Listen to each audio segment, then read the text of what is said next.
para a Play Store. Ou então, a Apple Store. Se você tiver um iPhone ou iPad, vai lá. O aplicativo é gratuito. Band Rádios. Todas as rádios do Grupo Bandeirantes em qualquer lugar do mundo ao alcance da sua mão. Agora, notícias da hora com as notícias locais, nacionais e internacionais direto da redação da Rádio Bandeirantes.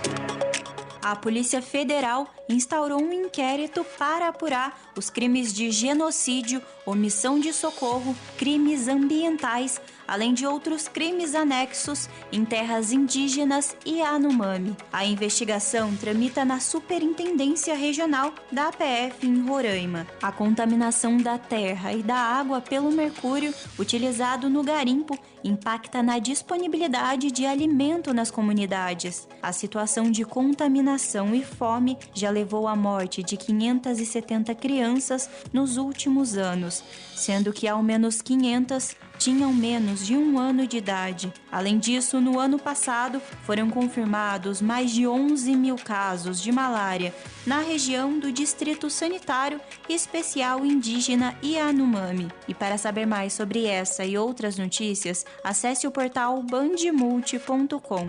Você ouviu Notícias da Hora, aqui na Rádio Bandeirantes.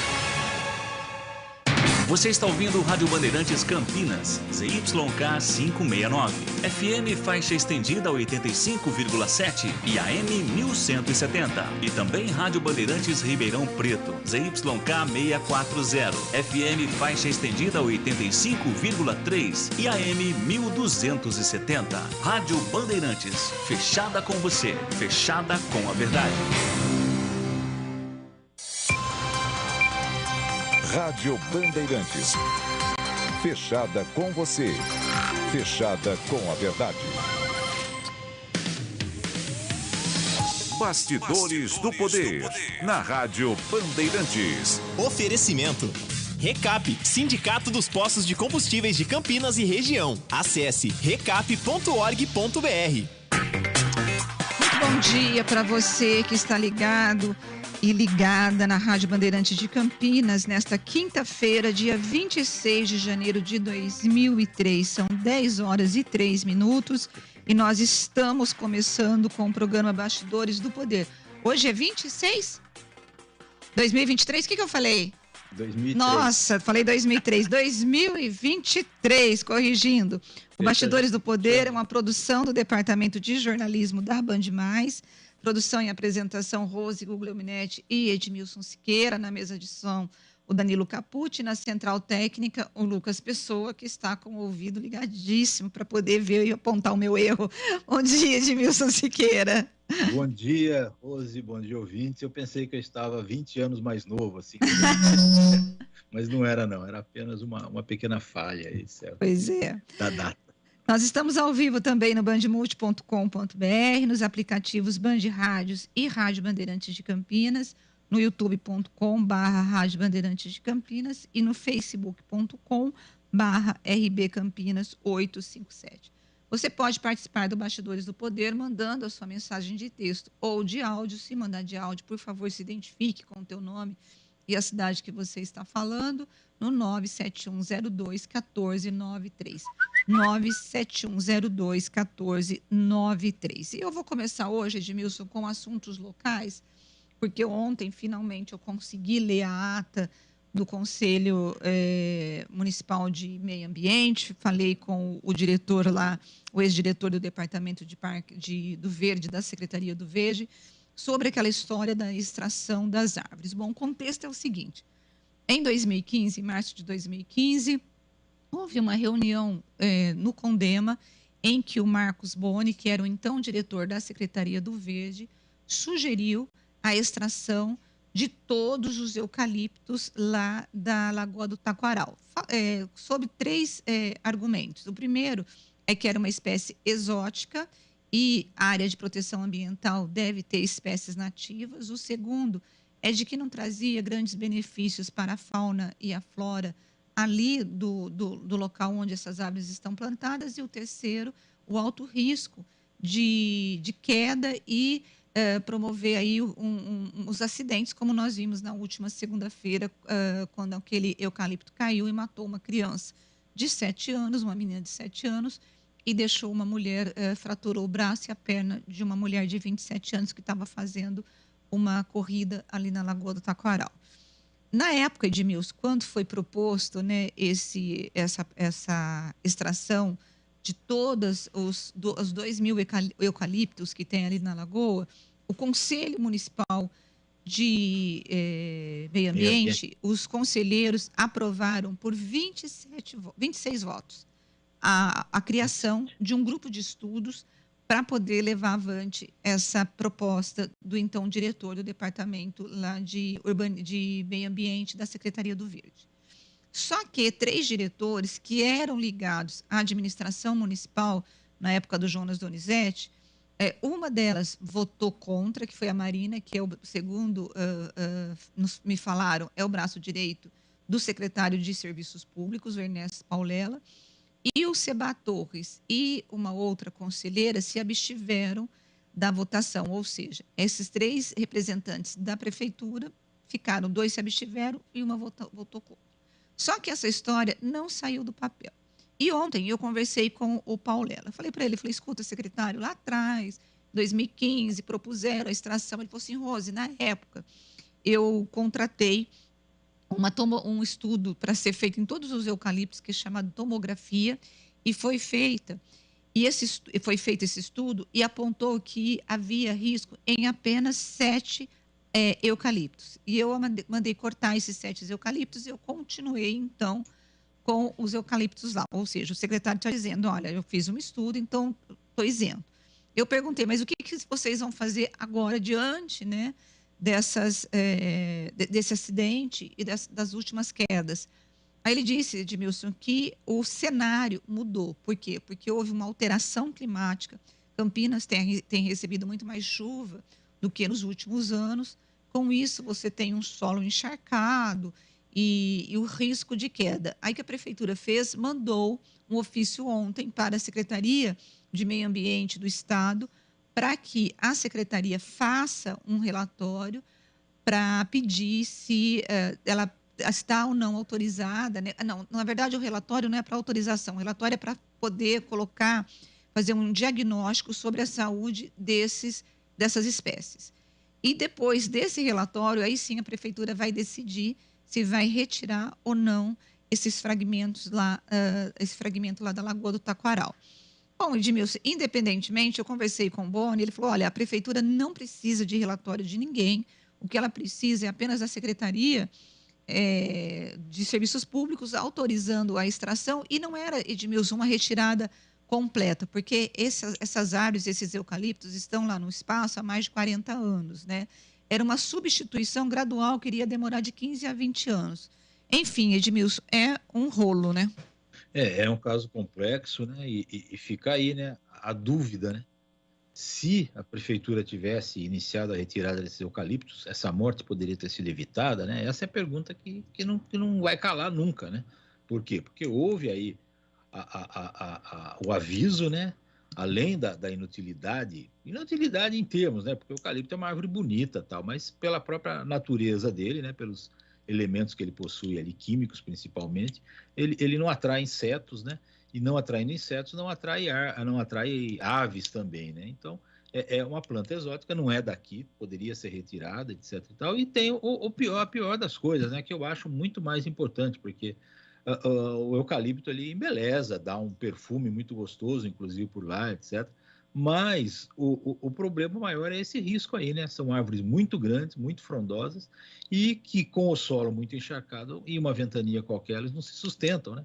E caem num lugar que é frequentado por tanta gente, né? Todos os dias, é um risco assim que a prefeitura não precisaria ter corrido, né? E correu esse risco, claro, e acabou resultando nessa tragédia aí, né? Uma tragédia que, lamentavelmente, poderia ter sido evitada se a prefeitura tivesse seguido a orientação aí do ex-diretor da Secretaria do Meio Ambiente. Agora, Fica essa pergunta, né? Por que não retiraram? E agora? Vão retirar agora, depois da tragédia? Eu espero até que retirem, já que... A tendência... o que eu percebi na fala com o secretário, ele não bancou ali que vai retirar, mas a tendência, Edmilson, assim, quando você conversa com a pessoa, você percebe, né, para onde que ela está encaminhando, né? Está caminhando. E eu percebi que a tendência vai ser a retirada, viu, Edmilson? Pois é, mas é inevitável, né? Ou então você fecha o parque de vez, né? Porque a gente nunca sabe. Já caiu eucalipto em Campinas em época seca, certo? Até aquele outro lá do Bosque do Jequitibás também não era eucalipto, mas era uma árvore que caiu também por causa do sol. É uma figueira branca. Então, existe esse risco. Encharcou muito o solo, a árvore perde a sustentação, daí ela é muito grande, muito alta. Então, esse tipo de árvore não pode conviver com pessoas próximas, né, num parque assim super frequentado, é um perigo muito grande e a prefeitura precisa tomar uma providência, porque se o ano que vem esses eucaliptos estiverem lá, chover muito de novo e cair mais um, e mesmo que aconteça, claro, a gente torce para que se cair não caia em cima de ninguém, mas mesmo que caia, qualquer eucalipto que cair na cidade agora, a prefeitura vai ser pressionada cada vez mais a tomar uma providência com relação a isso, e nós vamos pressionar sim, porque a prefeitura não pode, de sã consciência, colocar a população em risco.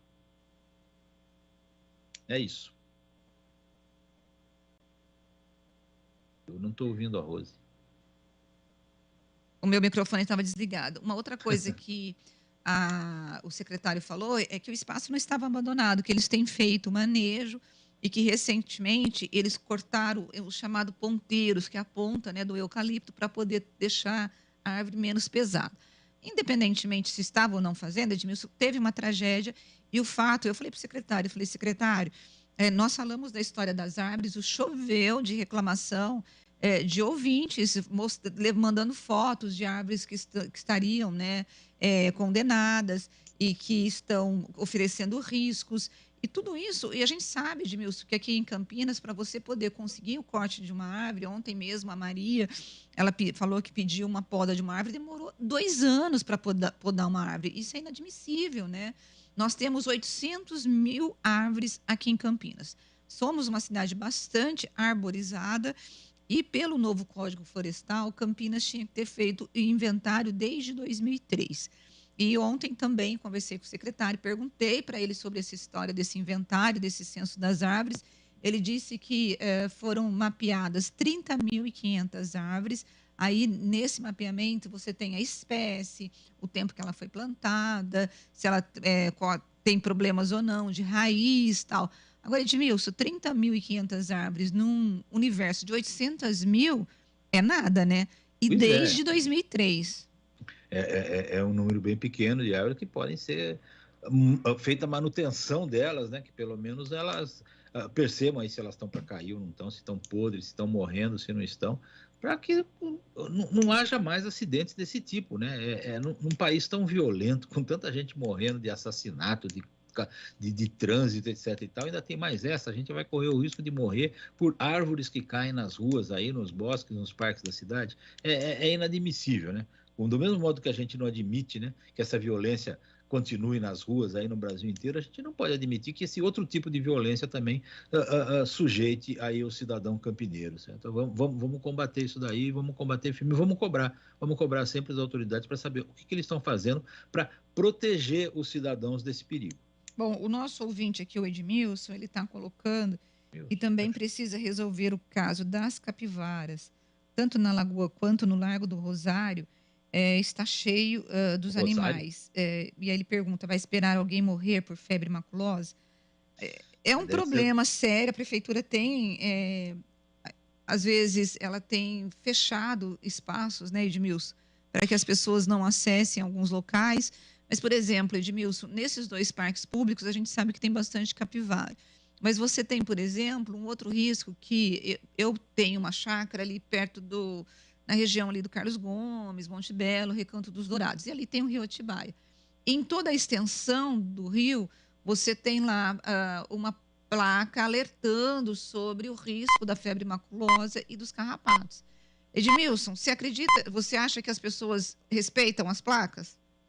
Olha, eu frequento bastante, quase todo domingo, a Lagoa do Taquaral, a parte interna ali, faço minha caminhada semanal ali, E vejo placas lá, vejo as capivaras todas, certo? Eu nunca me aproximei delas. Eu vejo pessoas se aproximando, mas não tanto.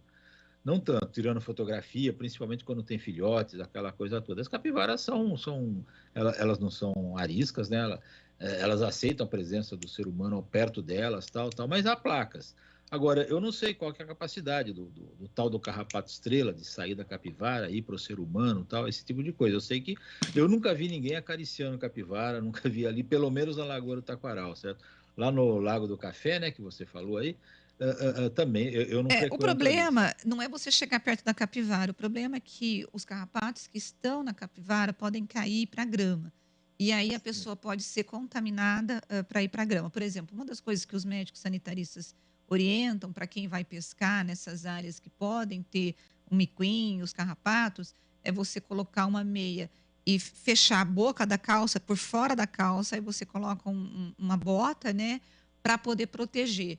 Por quê? Porque assim o carrapato não sobe na roupa. É sempre um risco. Agora, o que não pode ter é uma superpopulação de capivara. Eu me lembro, Edmilson, não sei se você se lembra, porque nós dois estávamos na época no Correio Popular, que houve uma questão de matar as capivaras. Eu acho que foi na época, foi logo no começo dos anos 2000. E virou uma polêmica aqui em Campinas, porque os defensores dos animais disseram que isso era um assassinato, aí decidiu deixar as capivaras confinadas. Aí também falaram que era um outro problema, justamente para poder tentar evitar esse contato, né, com a população e também com a grama, porque a grama, eu me lembro ali no Lago do Café, a grama ficava preta de carrapato. Foi logo, acho que nos anos 2000, logo no começo, eu não lembro direito que ano que era, gente, mas eu me lembro que eu estava no Correio Popular. E foi um debate imenso aqui em Campinas. Agora, a gente sempre sabe que, por que as capivaras acabam se tornando um problema? Porque nós avançamos no território que era delas, né? Então, quando eu estou indo para a minha chácara, por exemplo, eu vejo, às vezes, eu reduzo a velocidade, porque às vezes tem capivara atravessando a rodovia, porque ali era o habitat dela, mas a população, nós chegamos com os condomínios, chegamos com os loteamentos, num local que tinha muita capivara, né? a Lagoa do Taquaral é um dos habitats delas, certo? E elas estão lá. Agora, poderia-se fazer um controle dessa população para que ela não aumentasse tanto, né? E isso é possível fazer com técnicas veterinárias sem sacrificar os bichos aí, certo? Vamos ver. Eu não sei qual que vai ser a solução para isso, porque as capivaras procriam-se, né?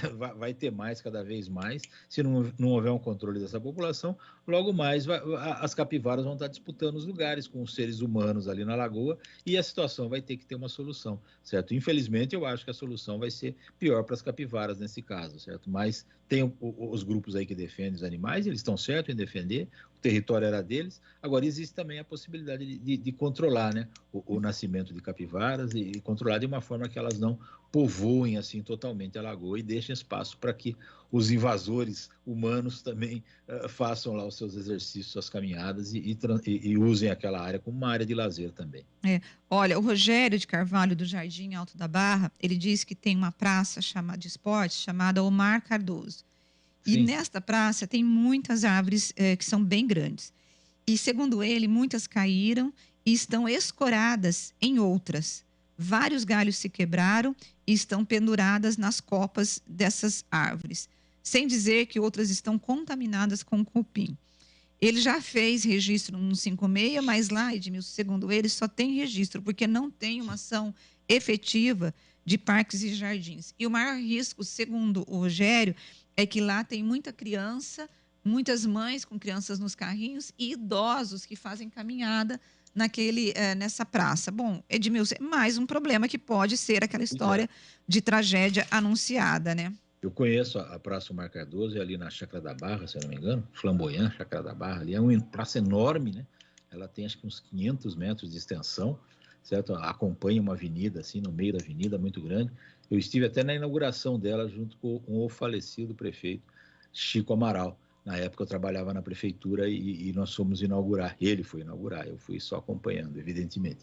E era uma praça muito bonita, muito bem feita, com equipamentos, vários equipamentos de lazer, de balanço, de crianças, etc. e tal, para exercícios físicos também, era muito bonita. Mas, infelizmente, né, a prefeitura ela inaugura coisas que depois ela não consegue manter e a coisa fica ao Deus dará, relaxando tal, e os equipamentos foram se perdendo, e pelo jeito a manutenção da flora lá não está acontecendo, e as árvores estão sofrendo com isso, e é outro local que pode colocar em risco aí a população, infelizmente. O Marco Aurélio, Edmilson, vamos ver se você consegue responder essa pergunta, porque você conheceu muito dos tucanos, da antiga, né? Ele faz a segunda pergunta. Eu gostaria muito de saber qual o segredo da longevidade e da vida eterna desse senhor Ernesto Paulela.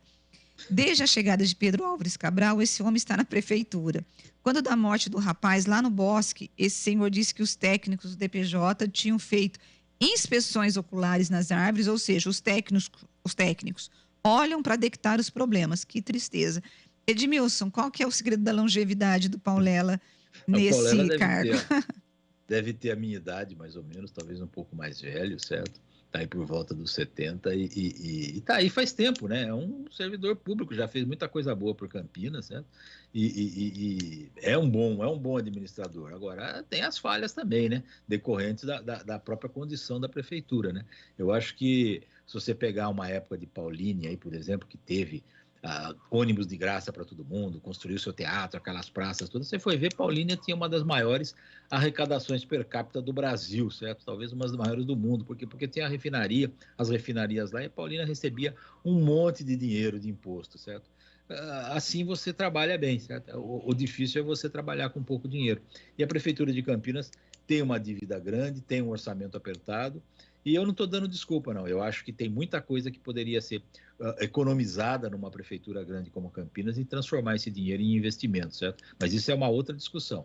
Agora, realmente, eu sei que as secretarias de ponta, né, como a Secretaria de Obras e outras mais, elas trabalham com um orçamento muito apertado. E não dá para fazer tudo que Campinas necessita, senão teria asfalto na cidade inteira, teria escolas e creches na cidade inteira, teria posto de saúde em todos os lugares, e não seria esses caos aí em vários setores da administração pública, certo? O Paulela está aí há bastante tempo, desde do início do Magalhães Teixeira, mais ou menos, eu me lembro, certo? Tem feito um bom trabalho, já fez muito bom trabalho para Campinas, mas sofre também com a falta de orçamentos aí adequados para as necessidades da cidade. Pois é, e bom, Edmilson, agora ainda continuando, né, aqui no assunto de pauta local, a Câmara de Campinas, ela definiu quais são os presidentes das várias comissões, quase 30 comissões, eu acho que mais de 30 comissões, que são aquelas comissões em que os projetos que vão ser votados pelo plenário da Câmara precisam fazer pareceres antes desses projetos irem para a análise dos vereadores, da totalidade dos vereadores. Então, você tem comissão de Constituição e Legalidade, de Meio Ambiente, de Urbanismo, de Economia, de Educação.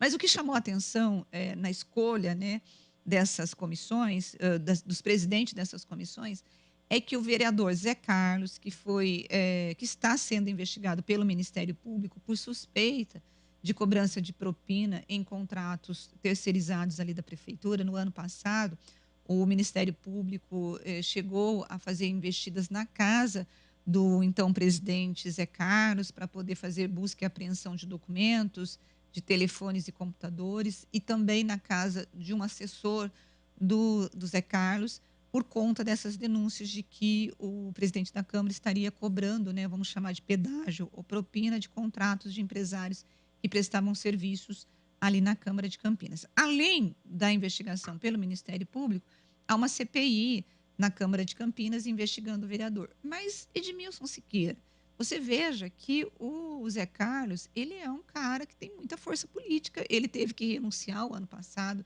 diante das denúncias, quando vazaram os áudios dele conversando com um dos empresários, o dono da TV Câmara, e essa história da cobrança de propina ali ficou ficou bem evidente e tal.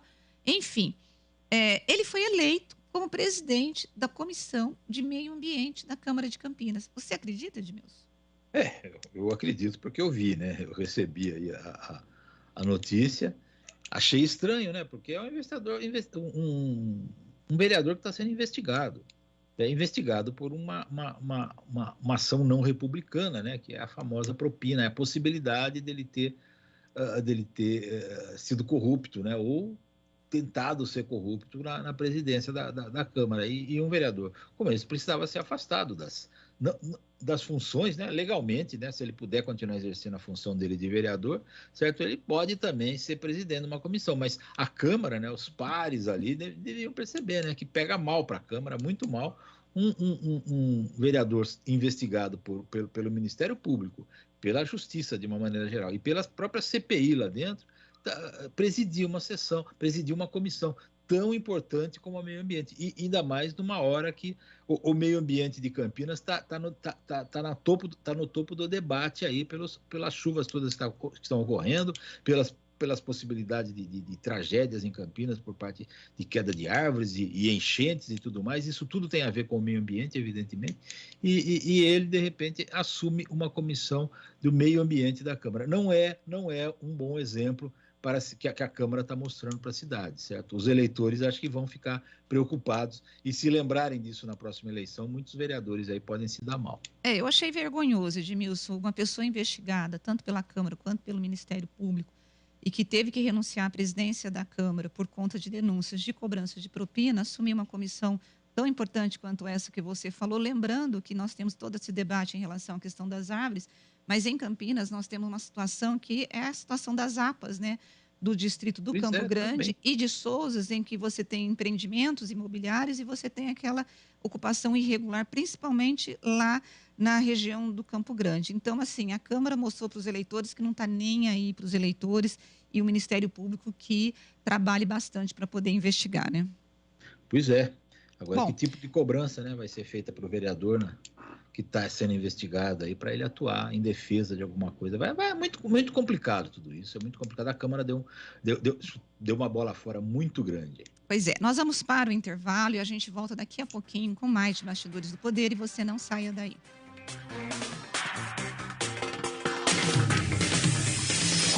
Bastidores do Poder, na Rádio Bandeirantes. Ações dos governos federal e estadual foram certeiras em um dos principais problemas do setor de combustíveis, a carga tributária. O RECAP, Sindicato dos Postos de Combustíveis de Campinas e região, agradece e comemora essas medidas, que foram positivas para os postos e para a sociedade. Continuamos as mobilizações, com foco também em coibir fraudes e a sonegação fiscal no setor, que geram enormes prejuízos a todos. Saiba mais em recap.org.br. Temporada 2023 de futebol na Rádio Bandeirantes. Campeonato Paulista com a melhor transmissão. Todos os jogos de Guarani e Ponte Preta com a melhor equipe esportiva do interior. Narração com emoção. Comentários com credibilidade. Um show de reportagens. Futebol é com a Rádio Bandeirantes. Apoio Rocha Autopeças, sempre oferecendo peças de qualidade com preços justos. Anhanguera Ferramentas, acompanhe nossas ofertas em anhangueraferramentas.com.br. Lojas em Campinas, Jundiaí e Limeira.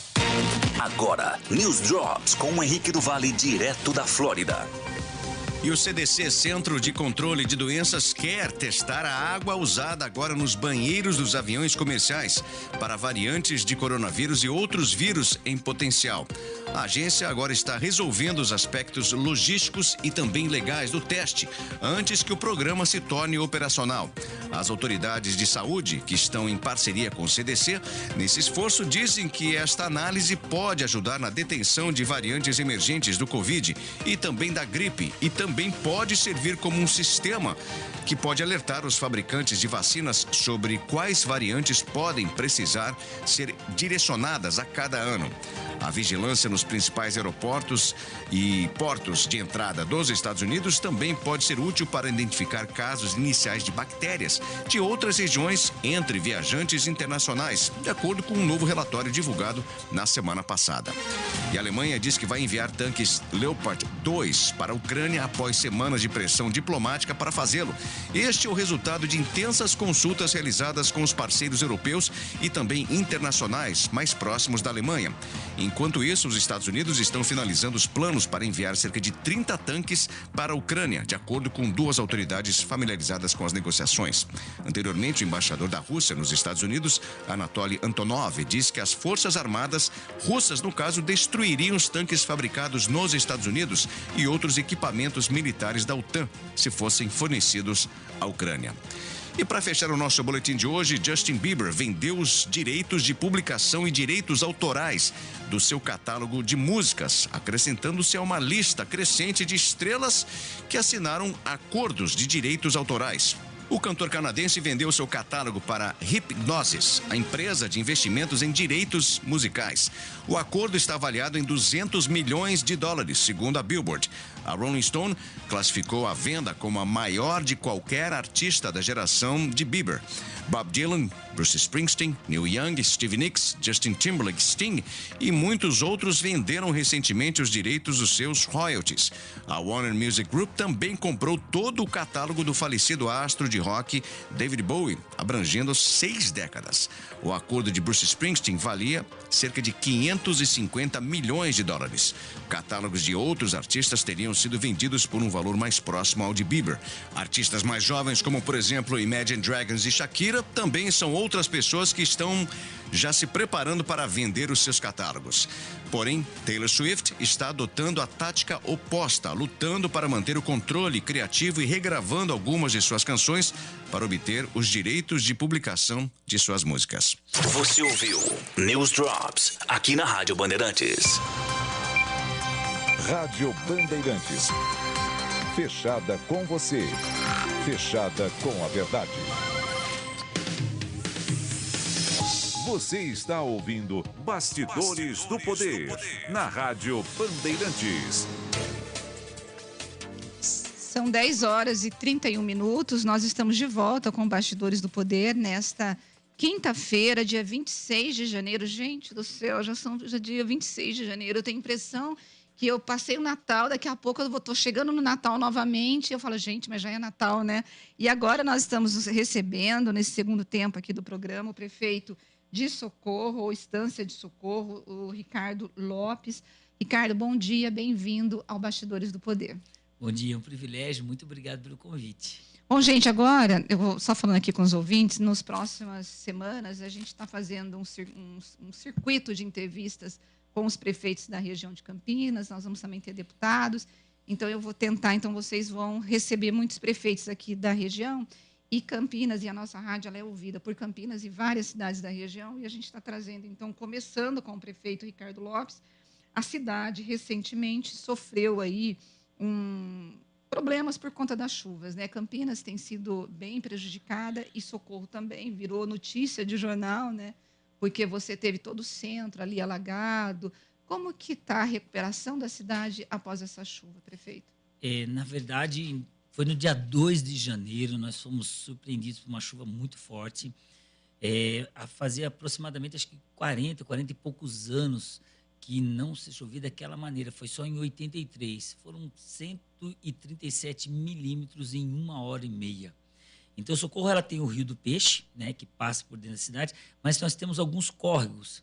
E o córrego, nós chamamos do córrego do Barrocão, recebeu esse grande volume de água e, infelizmente, inundou todo o centro, inundou as lojas. Foi muito triste ver isso.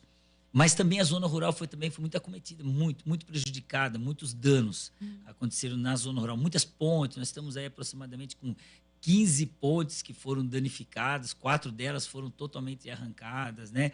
Então, teve vários desmoronamentos, foi um estrago muito grande que aconteceu lá. Mas nós fomos muito rápidos, praticamente 2 dias nós colocamos o centro em situação de uso para o comércio poder voltar a trabalhar.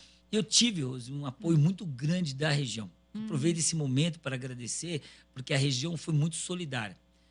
Inclusive, no dia, nós tínhamos 3 prefeitos ali com a enxada na mão, me ajudando no centro ali. Nós ficamos ali várias horas trabalhando.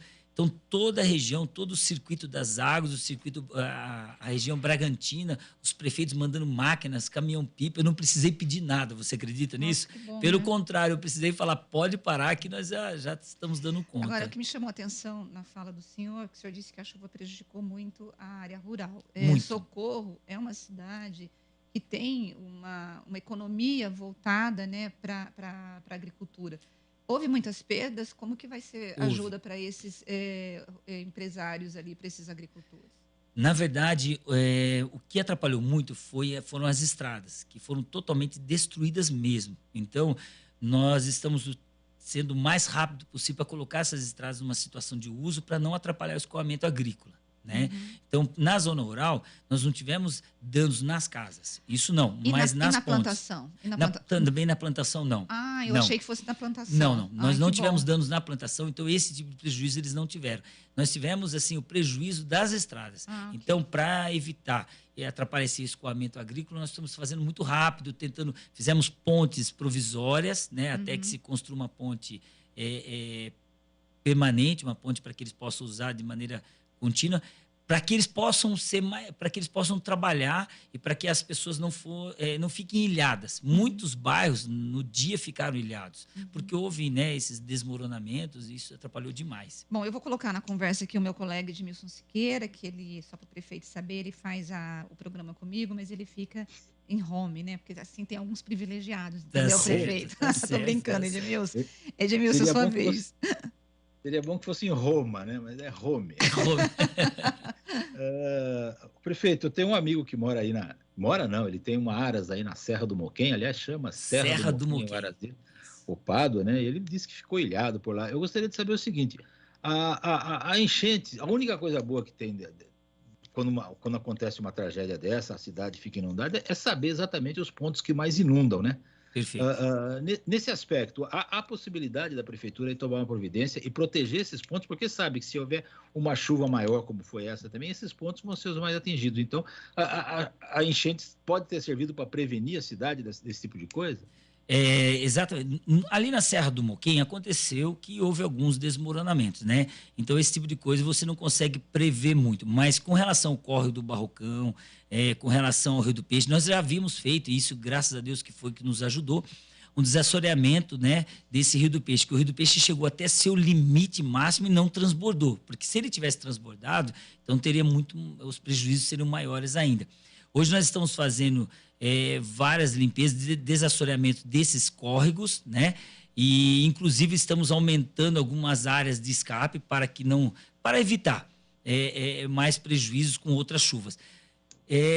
Nos 140 milímetros que nós tivemos, infelizmente, que foi uma tromba d'água, existem muitas coisas que não tem como evitar, porque foi muita chuva de uma só vez, né? Foi muita chuva de uma só vez. E a cidade ela foi construída em cima, literalmente, do córrego. Naquela época não tinha lei de APP, então você passa por essas dificuldades. O que nós estamos tentando fazer?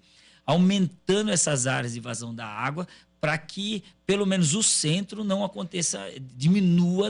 Lógico, uns 140 milímetros é impossível você prever uma coisa dessa. Mas uma chuva de 40 milímetros, uma chuva de menor intensidade, não vai acontecer isso, com toda certeza, né? Na zona rural, os desmoronamentos aconteceram e acabaram sendo ilhados. Nós estamos fazendo o possível para alargar mais essas estradas, né, para evitar novos desastres como esse. Mas na zona rural, né, como a Rose colocou muito bem, graças a Deus, nós tivemos alguns bairros que foram ilhados, mas foi muito rápida a ação da prefeitura com as máquinas, limpando a estrada, fazendo com que esses bairros não ficassem isolados. Agora, né? prefeito, dinheiro para poder reconstruir, que é um problema. Aqui em Campinas, por exemplo, a gente estava até conversando no primeiro bloco, eu e o Edmilson, a Campinas está enfrentando um problema sério, que é a questão de buracos na rua. Claro que é uma cidade muito maior, 1.200.000 habitantes. Nós temos uma questão já são 2 vítimas com queda de árvore, nós temos pontes que caíram, e o governador, inclusive, esteve em Campinas no último sábado para poder vir e prestar um apoio financeiro, e a prefeitura está fazendo o projeto. De onde o senhor está buscando dinheiro? Tem dinheiro ou não tem dinheiro? Nós estamos observando isso, fazendo um estudo. Infelizmente, podemos chegar a uma despesa aí, num prejuízo de quase 13 milhões, 13 para 14 milhões, porque houve assim, como eu disse, nós tivemos muita ajuda de todos na ajuda humanitária, né? Empresários ajudando essas vítimas das enchentes. Mas hoje nós precisamos correr atrás da infraestrutura. E essa infraestrutura custa caro. Eu tenho o privilégio de dizer, e agradecimento ao governo do estado, que foram muito rápidos. A Defesa Civil já chegou muito rápido. Já no 3º dia nós já estávamos conversando com o governador, várias prefeituras que passaram pelo mesmo problema. Então nós estaremos recebendo verbas do governo do estado e também estaremos recebendo verbas do governo federal. O senhor tem ideia de qual o valor? Eu acredito que hoje, porque o que acontece? A Defesa Civil, ela trabalha muito com a urgência e emergência, né? Tá. Então, nós estamos aí com 15 pontes danificados, mas dentro dessas 15 pontes foram 4 pontes que foram totalmente arrancadas. Essas pontes, o governo do estado vai estar, vai estar trazendo para nós. Nós calculamos que chega aproximadamente 3 milhões nessa assessoria para essas pontes que precisam ser o mais rápido possível. Mas diante da tua necessidade é pouco, né? Eu não posso falar que é pouco, porque foi algo que me ajudou muito rápido, né? Entendi. Mas o que eu vou ter que fazer? Por que chega a um número tão grande de 13 milhões? Porque a cidade, e aí nós vamos buscar, vamos continuar trabalhando com o governo do estado e com o governo federal, porque a cidade ela ficou cheia de buracos. Então, ruas que antes eu não estaria necessitando recapear, vou ter que recapear ela inteirinha. Porque, Rose, destruiu o asfalto da cidade. Impressionante. Destruiu o asfalto. Agora, e aí... Bom, gente, são 10 horas e 40 minutos. Nós estamos entrevistando o Ricardo Lopes, ele é prefeito da Estância de Socorro. Diante dessa calamidade, porque assim, o que a gente tem visto é que as prefeituras, principalmente aqui no estado de São Paulo, elas têm enfrentado assim, calamidades uma atrás da outra. Então, a gente tem agora esse período de chuvas, que tem sido uma das chuvas mais intensas. Em Campinas, por exemplo, já é o dobro de chuvas. O prefeito falou que o cabelo que ele tinha já não tem mais, porque ele já perdeu, porque ele precisa de dinheiro para poder fazer obras. Mas nós tivemos o Covid. O Covid foi uma outra situação muito complicada, porque todo o dinheiro que você tinha teve que ir para a área de saúde. E a sua cidade, por ser uma cidade turística, deve ter enfrentado um problema ainda maior. Como que vocês se ajeitaram e como que está esse pós-Covid na recuperação econômica da cidade, já que grande parte da economia é voltada para o turismo? Eu costumo dizer que em 2020 eu estava como secretário de saúde. Nós enfrentamos a especulação da pandemia, porque se falava muita coisa, mas ela, na verdade, não era de maneira tão intensa. Em 2021, como prefeito, eu enfrentei, né, nós enfrentamos, né, com toda a nossa equipe, a pandemia. Não foi fácil, porque nós, como você colocou muito bem, nós vivemos... A nossa maior economia hoje lá é a agricultura, a nossa maior economia é a agricultura, que foi o que nos ajudou a enfrentar essa pandemia, por conta, principalmente, da diversidade de produtos que Socorro tem. Socorro não vive só de um produto. Então, a primeira economia sendo a agricultura, nos ajudou a enfrentar esse momento difícil que foi a pandemia. E no turismo, sim. No turismo, da mesma forma. Mas nós fizemos um trabalho muito importante lá. A gestão é importante que ela esteja trabalhando junto com o privado. Então, nós fizemos um trabalho, houve uma conscientização muito grande de se atender o turismo numa porcentagem segura, né? Então, nós não ficamos estagnados. Nós conseguimos trabalhar. Lógico, muitos empresários passaram por dificuldades, mas eu costumava falar assim, hoje é dia, 2021, 2022 é dia de pagarmos a conta de água, a luz, pagarmos as contas para que nenhuma empresa seja fechada. Isso aconteceu em Socorro. Nenhuma empresa foi fechada no período de pandemia, mas esse período de lucro só começaria a acontecer depois. Nós tínhamos que manter isso. Você chegou a fechar o comércio? Você não fechou o comércio? Não fechei o comércio. Para não dizer que nós não fechamos, foi um final de semana que a minha UTI acabou lotando, né? Então, nós achamos melhor esperar um pouco. Nós fazíamos várias restrições. E, como eu disse, o empresário trabalhou. Eu trouxe um empresário muito próximo da gestão para que fizéssemos numa situação que a economia pudesse continuar e a população ficasse segura. Então, como eu fui secretário de saúde 8 anos, então a gente é um pouco mais fácil, né? De ter essa noção de urgência e emergência, até onde eu posso ir, até onde eu não posso. Então, eu tive uma equipe muito técnica me apoiando. Edmilson. O senhor foi secretário de saúde durante 8 anos e depois foi prefeito justamente na pandemia, é isso? Olha para você ver, né? Eu nunca me envolvi, né? Assim, nunca fui candidato a vereador, nunca pleiteei nenhum cargo público. Eu entrei em 1997 a 2000 como diretor de saúde e depois, em 2013, entrei como secretário de saúde. E na pandemia, trabalhamos forte, mas a proposta de sair como candidato a prefeito foi em 2019. Eu nunca imaginei essa situação, mas foi algo que nós enfrentamos bem. Eu acho que foi toda uma história, um contexto de gestão que nos ajudou. Eu sempre me apoiei muito na equipe técnica. Eu acho que é isso que o gestor tem que fazer.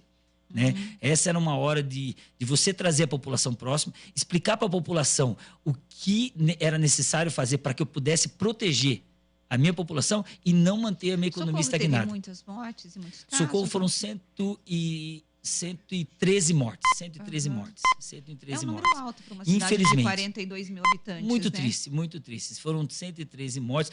Nós tivemos muitos contaminados, mas assim, se você observar para a região, é assim, eu entendo assim, uma morte é muito triste.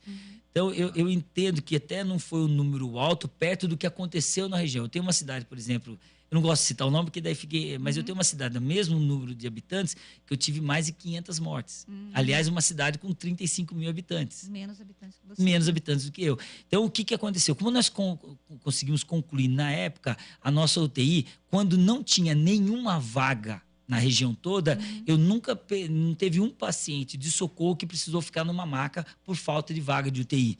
Então, isso me ajudou muito. Eu tenho uma atenção básica muito forte lá. É isso que eu te perguntar na área de saúde, porque grandes problemas dos municípios é a questão da saúde, né? E principalmente na rede da atenção básica, não consegue atendimento do paciente, aí para onde que ele vai? Ele vai para a emergência, Exatamente. Né? Como que está, Socorro?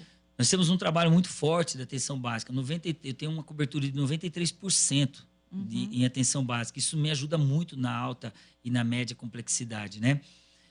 A dificuldade hoje é o pós-pandemia. O que é o pós-pandemia? O pós-pandemia, as pessoas estão nervosas, estão depressivas, porque enquanto você está enfrentando a pandemia, a pessoa parece que ela está forte. Quando as dificuldades caem, aí que cai a ficha mesmo, né? Então, existe uma procura muito grande. Hoje, o nosso hospital atende, em média, 5.500 pessoas por mês, para uma cidade de 40 mil habitantes. Mas você observa que a necessidade maior mesmo sim, do problema de depressão, problema de tristeza, aquele aperto pós-pandemia. A nossa cidade, como é uma cidade muito forte no turismo, uma cidade linda, nós estamos trabalhando muito bem com isso. Isso é gostoso, porque a nossa cidade ela é muito bonita. Eu falo aqui, sou suspeito de falar, né, Rosa? Eu sou prefeito da cidade, mas é uma das cidades mais lindas do Circuito das Águas. Então, nós temos uma área verde muito grande. Há pouco tempo, nós ganhamos o título de Titaislow, a única cidade do Brasil a ganhar esse título. Por quê? O que significa Titaislow? Aonde ainda a cidade do bem viver, onde você aproveita cada minuto da sua vida. Então, nós temos muitas cachoeiras, nós temos muitas pousadas, nós temos muita... nosso turismo rural é muito forte, né? Então, o que a pandemia trouxe de bom? Muita tristeza, sem dúvida nenhuma, mas muitos jovens que estavam trabalhando fora, hoje voltaram. Para Socorro? Voltaram para Socorro. E se tornaram grandes empreendedores em Socorro na pandemia. Então, nós não gostaríamos de falar que a pandemia foi muita tristeza. Perdemos pessoas que amamos muito, que amávamos muito, né? Mas ela trouxe um lado positivo. Jovens que deixaram as pequenas cidades para ir para grandes centros, voltaram para trabalhar em home office, como aconteceu no caso de Edmilson aí, né, Edmilson? Trabalhando em home office. E eles perceberam, Rose, que eles poderiam ser grandes empreendedores dentro da sua cidade. Então, eu trabalho muito com o jovem. Essa é a minha ideia, trabalhar com o jovem. Fazer com que o jovem entenda que a sua cidade, ele não é um menino que trabalha no sítio. Ele é um empreendedor da área onde o pai dele era dono. Então, isso fez com que a cidade crescesse mais ainda no turismo. Hoje, nós ganhamos há pouco tempo o top turismo em turismo de aventura e também no turismo social. Então, o Socorro cresceu muito com isso. Hoje é uma cidade, tem o tiro de Titaislow, a única do Brasil, porque quando você chega lá, você vai observar uma cidade linda. Passamos pela enchente, mas se você entrar lá, você observa como nós reconstruímos muito rápido tudo. Lógico, temos os buracos, como eu falei para você, para a gente recapear, mas a cidade não perdeu a beleza dela. Nós temos aí várias pousadas, vários parques de aventura, e isso é muito forte. Nós estamos conseguindo conciliar a agricultura, que é muito forte, né, na nossa cidade, que é a primeira economia. A cultura que é... Ela é muito diversificada. Foi por isso que nos ajudou na pandemia. Por exemplo, se existia... Hoje é café, é um morango, é o mel, ela é muito forte. Então, isso nos ajuda. Porque se um produto cai um pouco de mercado, o outro se mantém forte. Tá. Então, o turismo e a agricultura estão trabalhando juntos. Tanto é que, né, temos o turismo rural. E isso faz com que o jovem fique na nossa cidade. Hoje, eu estou trabalhando muito com o jovem, para que o jovem... Trabalho muito, Rose, com o curso técnico. Por que o curso técnico? O curso técnico coloca o jovem no mercado muito mais rápido. Você tem escola lá? Temos escolas técnicas, trabalhamos muito com o CEMEP, trabalhamos muito com o SEBRAE. Esse jovem, o que acontece? Ele entra a trabalhar no curso técnico, ele já observa a vontade que ele tem de que faculdade ele quer seguir, mas ele já consegue sustentar a família dele de maneira mais rápida. Nós fizemos um projeto muito importante com o jovem, que eram as maratonas de startups. E isso chamou... E nas escolas municipais. O que aconteceu pós-pandemia, Rose? Muitos jovens, por não ter aula, né? Eram aulas online, eles começaram a trabalhar. Então, alguns deles não queriam mais voltar para a escola, porque pegaram o gosto de ter um trabalho. E nós não podemos perder isso. O jovem tem que voltar a estudar. Então, nós criamos essas maratonas de startups para o jovem entender que eles poderiam ser empreendedores sem deixar a escola. E muitos jovens... E tivemos um trabalho do empresário junto. Muitos jovens hoje já estão com as suas startups, já estão com as suas empresas, já estão trabalhando. Estudando. Outro trabalho muito importante que nós tivemos da Secretaria de Cidadania foi criar cursos para as mulheres. Infelizmente, muitas mulheres, você sabe hoje, que são vítimas da violência doméstica ali, e muitas mulheres não abandonam ou não deixam os seus parceiros por conta da dependência econômica. Então, criamos escolas, nós temos as escolas e profissões onde essas mulheres são capacitadas a aprender a ter uma profissão, desde uma profissão de beleza até fazer um pão, falando de maneira bem genérica, né? Para poder ter essa dependência econômica e poder enfrentar essa vida mais rápida. Então, nós trabalhamos muito com isso, para que a população mais carente possa ter seu ganho. Prefeito, uma das questões assim, de cidade turística é o desnível, né? A diferença na questão de custo de mercadoria, de mercado, custo de vida mesmo, para quem é turista e para quem é o morador. E o morador acaba sofrendo por conta de que, como é uma cidade turística, o mercado vai ser tudo mais caro, né? Como o senhor olha para esse cidadão de Socorro para poder diferenciá-lo do turista e levar políticas públicas para ele? Políticas públicas. Nós estamos trabalhando muito com o turismo, mas eu tento fazer o máximo possível para que eu tenha locais onde o meu morador de Socorro não pague. Porque eu entendo uma coisa, é a mesma coisa da nossa casa, Rose. Eu tenho que preparar minha casa para a minha família. E quem chega vai gostar porque eu preparei para a minha família. Então, eu não preparo a cidade de Socorro somente para o turista, eu preparo a cidade de Socorro para quem mora lá. E automaticamente, se quem mora lá gosta, o turista também vai gostar. Então, se você hoje você vai no supermercado, o preço é normal. O preço é normal. Você pode ser um pouco mais caro, a hotelaria, porque é o normal, isso em qualquer cidade. Mas o dia a dia, nós temos muitas áreas. Eu vou dar um exemplo de uma coisa. Nós criamos o chamado Parque da Cidade. Dentro do Parque da Cidade foi algo que me ajudou muito a enfrentar esse pós-pandemia, né? Porque eu não pedi para as pessoas ficarem fechadas na casa. Pelo contrário, eu pedi para que eles caminhassem. A nossa cidade ela é muito linda. Eles não precisavam ficar em lugares aglomerados, mas podiam caminhar. Hoje, dentro do Parque da Cidade, eu tenho tudo de maneira de graça para a população. Eu tenho quadras de tênis, quadras de beach tênis, quadras de areia, streetball, grama sintética, skate. Temos ali trilhas. Se você quer ir lá para jogar uma dama, você vai ver mesas. Então, as pessoas... Hoje, o turista de Socorro, ele passeia, ele faz coisas que ele não precisa gastar, porque ele mora, né, na cidade, e ele tem esse direito, né? Ele tem esse direito. Tá certo. Edmilson. O prefeito, o senhor falou aí de jovens que voltaram para a cidade, de cursos que estão sendo implementados lá, mas Socorro teve um problema de evasão escolar recentemente, né? Como é que está essa situação? Já foi suplantado? Exatamente. Infelizmente, foi esse pós-pandemia, Edmilson. Muitas crianças não queriam voltar para suas salas de aula. E, principalmente, né, muitas mães tiveram a grande dificuldade, porque nem todos tinham essa facilidade online.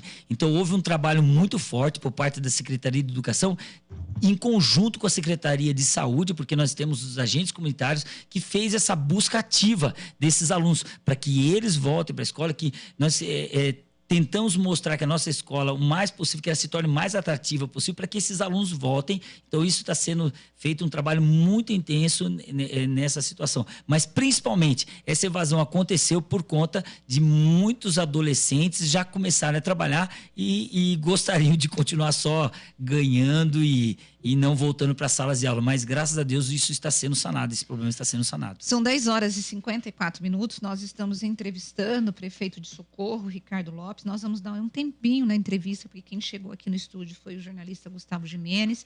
Ele tem uma notícia de última hora, que foi uma queda de um bimotor, um monomotor, aqui na região. Mas quem vai explicar direitinho isso é o Gustavo. Bom dia, Gustavo. Oi, Rose. Bom dia a você, o Edmilson, ao prefeito, todos que nos acompanham. É um modelo trike, é uma aeronave modelo trike muito semelhante à ultraleve, até para o pessoal de casa conseguir ter uma noção. Portanto, essa aeronave fazia um pouso no aeroporto da cidade de Americana quando houve um problema, isso a ser investigado ainda, e nesse momento acabou colidindo e tendo uma explosão. Houve um princípio de incêndio, e o que se sabe, Rose, é que as duas pessoas que estavam nessa aeronave, nesse equipamento modelo trike, conseguiram sair. Elas foram socorridas, levadas ao Hospital Municipal Valdemar Tebaldi, ali da cidade americana, ambas com ferimentos leves, ainda assim queimaduras de 2º grau, mas de acordo com o que foi passado dos bombeiros, leves. Isso vai ser investigado daqui para frente, até para se evitar novos acidentes, e o estado de saúde a gente vai seguir acompanhando. Mas para a gente ter uma noção, né, as pessoas estavam conscientes, estavam bem, foram levadas então nesse atendimento. Aproveito, Rose, ainda aqui rapidamente, para falar do estado de saúde das 12 pessoas feridas em um incêndio que aconteceu ontem na cidade de Vinhedo. Dessas 12 pessoas, 5 apresentam um estado grave, uma delas internada no HC da Unicamp, ela com um estado mais complicado, com mais de 90% do corpo queimado, 95%. Além disso, temos uma outra pessoa internada em Valinhos e outras 3 internadas na Santa Casa de Vinhedo. A expectativa é que 2 pessoas, pelo menos, que estão com a situação mais grave, consigam vaga em uma ala de queimados. Vale lembrar que temos aqui em Campinas, também em Limeira, Bauru, entre outras tantas cidades aqui que recebem essa ala, que é um cuidado mais específico, e assim que essas pessoas conseguirem vagas, certamente serão encaminhadas. Portanto, um incêndio grave que aconteceu ontem lá na cidade, resultando em 12 pessoas feridas. A gente segue acompanhando e detalhes ao longo do dia. Olha, eu vou dizer para você que quando eu vi essa notícia hoje caindo no nosso grupo da história da queda do avião, eu falei, gente, que semana trash que nós estamos vivendo. Porque nós tivemos a morte da menina por queda de árvore na segunda-feira. Ontem, esse incêndio com esse tanto de feridos. E hoje, a queda de avião. Mas, graças a Deus, que não teve vítima. Porque toda vez que você vê uma queda de helicóptero, avião, motor, qualquer coisa, a gente já fala assim, vai ter morte, né? E ontem tivemos o parapente também, Paulinha, verdade, né? Que era, inclusive, um funcionário da Secretaria de Saúde aqui de Campinas, Exato, né? SAMU. Então, assim, que semana, hein, Gustavo? Tomara que amanhã esteja melhor, né? Exatamente. A bruxa tá esperamos, solta. né? Obrigada, viu, Gustavo? Que foi, Edmilson? A bruxa tá solta, pelo jeito. Tô achando, viu? Bom, Edmilson... Mas amanhã é sexta-feira, tudo vai melhorar. Tá certo, Amém. Gustavo. Bom obrigada. dia. Boa quinta para você. Pra todos E nós. me espera para almoçar, hein? Hoje, pode deixar. Olha eu fazendo convite para o Gustavo, que eu não... senão ele me deixa, e me deixa almoçar sozinha. Bom, prefeito, vamos voltar, a gente precisa terminar a entrevista. Rose. Agora, eu já passo para o senhor, prefeito. O Luiz está dando parabéns para o senhor e dizendo que o senhor vende a imagem da cidade muito bem, viu? Gostaria de comentar alguma coisa. Você sabe que, aproveitando essa fala, né? Tivemos uma preocupação muito grande, por ser uma cidade aventura, nós não tínhamos corpo de bombeiros em Socorro. E graças a Deus agora, né, como secretário de saúde, nós conseguimos trazer o SAMU para Socorro. E agora temos uma guarda muito efetiva, que faz um trabalho fantástico, aliás, é uma das maiores guardas da região, guarda municipal, e esse ano nós trouxemos o corpo de bombeiros. Então, muito importante. Nossa, eu acho que é uma cidade Imagina você ter uma... Era uma luta de 20 anos. Meu Deus. Você já imagina uma luta de 20 anos. E quando tinha acidente, vocês buscavam Nós tínhamos bombeiros no Circuito das Águas, na cidade de Lindóia, e tinha um bombeiro de Amparo. Mas pensa bem, são 30, 40 minutos e foi algo impressionante, porque na semana que inaugurou o Corpo Bombeiro teve um incêndio que poderia ter queimado uma vila inteira. Foi 2 minutinhos, eles estavam lá. Inclusive, Edmilson, nós tivemos uma força muito forte, por isso que esses desmoronamentos, todos os bairros que ficaram ilhados, foi muito rápida a ação, porque nós tínhamos SAMU de um lado, nós tínhamos bombeiro do outro, nós tínhamos guarda municipal do outro, nós tínhamos as máquinas que vieram de outras prefeituras. A Socorro tem uma máquina, tem um almoxarifado muito bem equipado, com equipamentos muito bons, né? Então, houve um trabalho muito rápido, muito rápido. Hoje, o que é a demora hoje? Lá tirar as áreas onde podem ainda ser prejudicados, porque a terra está muito úmida ainda, as chuvas não pararam, então existe esse regime de alerta aí, Agora, né? Então nós temos que tomar cuidado. Qual que é o problema de Socorro para o morador? Se eu chegar para o morador lá de Socorro hoje, perguntar e falar assim, qual que é o problema? É na educação, na saúde? Tem demora para atendimento na saúde? Olha, tem fila na vaga de creche? Hoje, Socorro é bem interessante. Se você perguntar para o morador, tá demorando um pouquinho? Está demorando um pouco para atendimento aqui e ali, mas é engraçado, né? 93% da cidade é total dependente SUS. O convênio não consegue vender lá dentro. Então, nós entendemos e mostrando que o convênio chegou. Eu vou citar, não vou citar convênio, pronto. Mas vamos imaginar. Vou citar, não fique bravo. Vou citar. Hoje nós temos a Unimed lá dentro, né? Ela falou, Ricardo, prefeito, nós temos dificuldade aqui porque o SUS de Socorro funciona. Então, existe hoje, você precisa de uma demora para urgência e emergência? Não. Existe uma demora para alguma consulta eletiva. Uma consulta eletiva hoje, se ela demorar uma consulta num posto, ela vai levar 15 dias. Né? Vai levar 15 dias. Né? Se você precisa de uma consulta de urgência, você tem na hora. Né? Então, Agora, vocês têm aquele problema, por exemplo, aqui em Campinas, a gente recebe pacientes de outras cidades e Campinas também manda para outras cidades. Como que é essa dificuldade que eu passo? Por que Socorro acaba lotando muito? Quanto melhor você deixa, mais procura você tem. Então, na região, eu só tenho Serra Negra que tem hospital. Então, eu tenho Lindóia, eu tenho Pinhalzinho, Pedra Bela, Tuiuti, todos não têm hospital. Então, a média complexidade, hoje, Socorro, ele acaba cuidando de Pedra Bela e Pinhalzinho. Então, muitas pessoas acabam vindo. Alta complexidade, nós temos o fluxo indo para Bragança Paulista, que é alta complexidade. E isso, Minas acaba vindo muito para Socorro, acaba superlotando o nosso hospital. Região de Monte Verde. Não. Região de Munhoz, Bueno Brandão, acaba vindo para Socorro. Vindo para Socorro. Nós estamos a 20 quilômetros da divisa, né? Hoje, Socorro, ela tem, assim, para uma cidade de 42 mil habitantes, você ter uma UTI, é a coisa mais difícil do mundo, né? Você não encontra em sua volta. No final de semana, a população de Socorro vai para quanto? Praticamente ela triplica, né? Triplica ali. Porque então, tem uma, assim... É uma busca muito grande do turismo lá. Só que Socorro ela tem uma área rural muito extensa. São aproximadamente 1.400 quilômetros de estado de terra. Você já imaginou isso? Entendi. Então, você não observa, ela não consegue lotar Socorro. As pessoas buscam muito essa zona rural. Então, hoje... principalmente pós-pandemia, as pessoas enxergaram Socorro numa cidade gostosa para se estar. Por quê? É uma cidade com verde maravilhoso. Eu digo de maneira muito tranquila, no Circuito das Águas, é uma das cidades mais bonitas do nosso verde. Você mora na zona rural ou na cidade? Olha que engraçado. A cidade chegou na minha casa, porque eu morava na zona rural. Eu moro numa chácara, eu gosto demais. Né? Tenho cavalo na porta da minha casa, entendeu? Gosto muito. Então, é uma cidade assim... Ela cresceu muito, mas eu até brinquei com a Roberta aqui, que trabalha aqui junto com vocês. Se você chegar lá em Socorro, Rosa, a primeira coisa que eles vão perguntar para você, gente, de quem você é? Então, o Socorro tem essa característica de saber quem é a família, de saber onde você mora. Então, esse carinho que a população tem é algo impressionante. Essa parte humanitária que nós observamos durante as enchentes era algo que nós precisamos falar, gente, os empresários, as pessoas, você ficou impressionado como as famílias foram assistidas nesse período da enchente, por esse carinho que nós temos. Certo, prefeito, nós precisamos terminar a entrevista, mas o senhor falou que gostaria de falar, eu já passo para você, Edmilson, gostaria de falar sobre o Natal iluminado. Mas vai lá, Edmilson, antes do prefeito falar. Só uma última pergunta. O senhor é candidato à reeleição? Olha, eu provavelmente serei candidato à reeleição, mas eu sempre penso assim, você tem que estar feliz em tudo aquilo que eu faço. Se hoje fosse a reeleição, sem dúvida nenhuma. Nós estamos com um trabalho muito forte, o nosso grupo tem feito um trabalho impressionante. Desde 2013 lá, a cidade ela mudou completamente, entendeu? Tínhamos aí uma cobertura de atenção básica, a gente tocou, né, Rosi?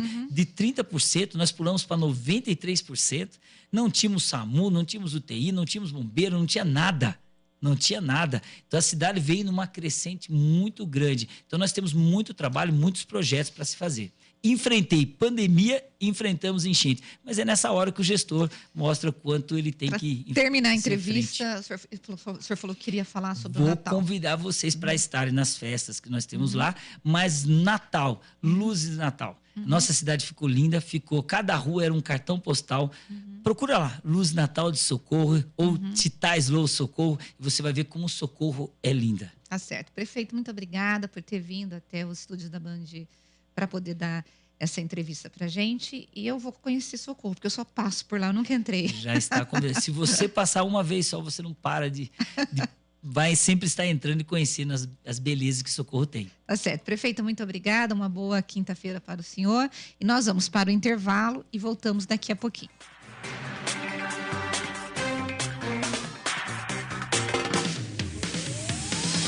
Bastidores do Poder, na Rádio Bandeirantes. Oferecimento.